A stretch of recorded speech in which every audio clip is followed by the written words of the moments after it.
In the hospital setting, we'll use medical masks for hours at a time. So if they're used for just a few minutes and you handle them carefully, it does seem reasonable to use them again rather than throwing them away. That's a lot of disposable waste.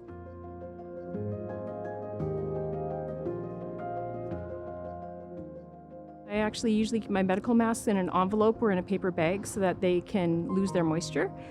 For cloth masks, depending on what I'm carrying in my bag, I might use an envelope or else I might use a container, something like this, or a Tupperware that will keep the mask basically from touching other objects that I'm carrying or on my work surface.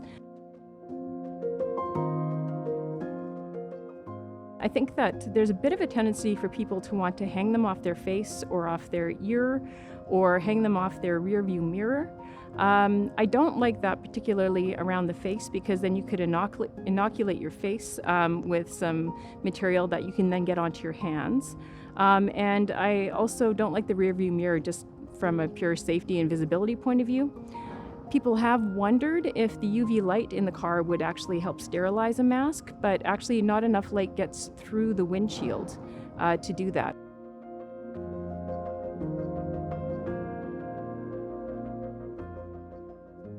Well, when I'm choosing to use a medical mask again, I'm always just very careful, even when I'm adjusting my mask, to mostly handle it by the ear loops only.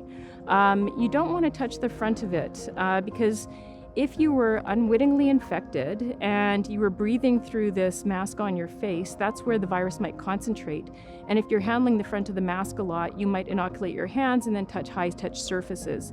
And then a couple days later, you become sick and you realize that you're infected. But in the meantime, you spread virus around the environment through touching your own mask.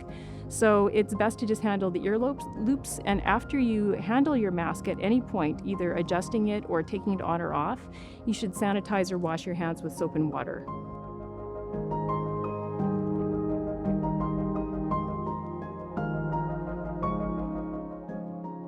The mask recommendations have come through in a really patchy way, and that really reflects the fact that the science is evolving and people are weighing different parts of the information differently with respect to, droplet containment versus real-world epidemiologic observations. We are getting more and more data around masks, and so the recommendations around masks might continue to change, and that is a good thing. That reflects science and it reflects evolution of the best practices that we can tell people about.